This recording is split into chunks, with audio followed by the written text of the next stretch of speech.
I scored this adjustable wrench at a garage sale for $1. I was attracted to it because of the unique brand name. I figured anybody calling themselves a horseshoe company had to be old. I like to do research on my yard sale finds before I start any work. Just in case I've stumbled upon my own Antiques Roadshow moment, I don't want to be removing patina from a valuable collector's item. Alloy Artifacts is an excellent resource for researching the history of old tool companies. The website had some good information on dating my wrench. The Duluth Min USA marking, along with the shape of the hanging hole, indicates my wrench is from the company's earliest production in the 1920s. I had a tough time getting the pin out of this wrench. At first I thought the threads were seized.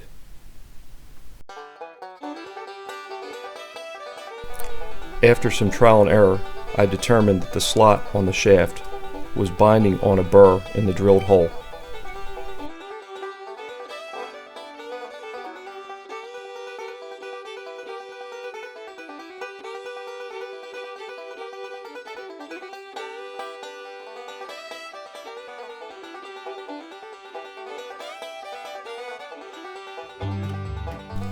This was a good lesson in patience and persistence.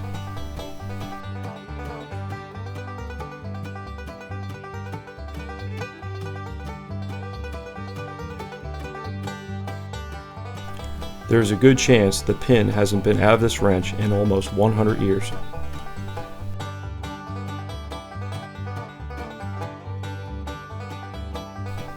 After I got it apart, I cleaned everything with mineral spirits.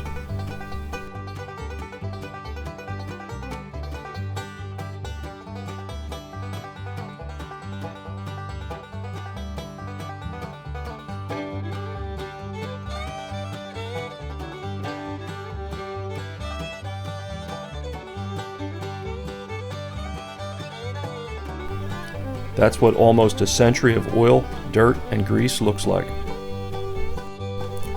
It looked like there was some paint on the wrench. So I used paint stripper in my poorly lit garage so as not to poison myself with the fumes.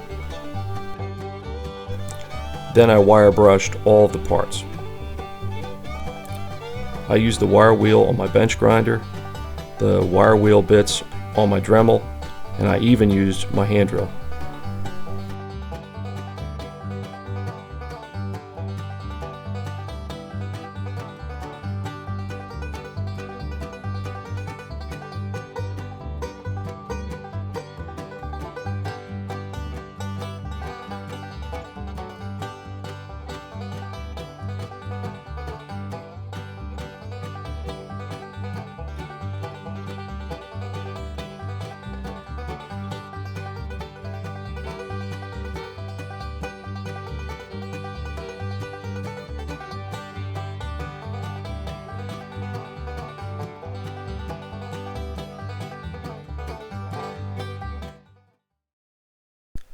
I decided to try a trick I saw on Musty One's channel.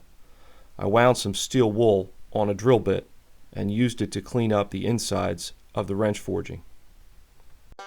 It took some fiddling to get the steel wool to wind onto the drill bit correctly, but once I got it, it worked pretty well.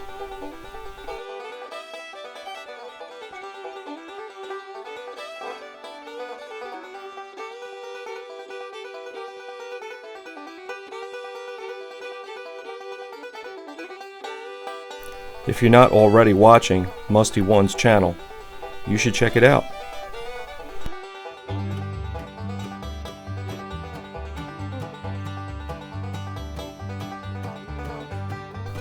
I noticed the jaws had some mushrooming. I like to peen the metal back into place before using the file.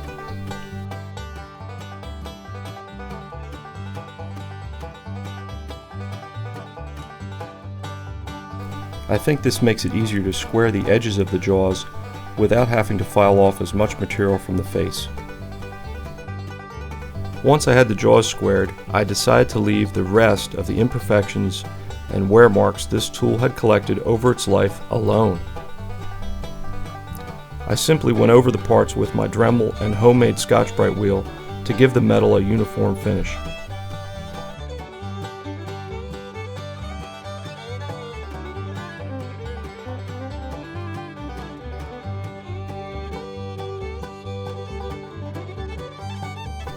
I added some Testor's flat black paint to highlight the maker's markings. I was unable to determine if these wrenches featured paint from the factory.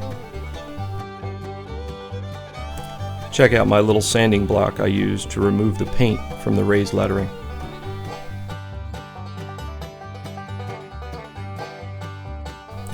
I gave all of the parts a coat of paste wax inside and out before reassembling.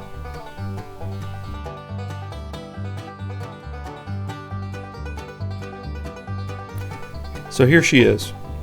I could have sanded out the forging imperfections and the dents somebody made hammering on her, but I think I like leaving the history on the tool. You could argue that my paint job isn't historic, but I think the flat black matches the Scotch-Brite finish I left on the metal. Besides, the paint is easily removed if I ever change my mind.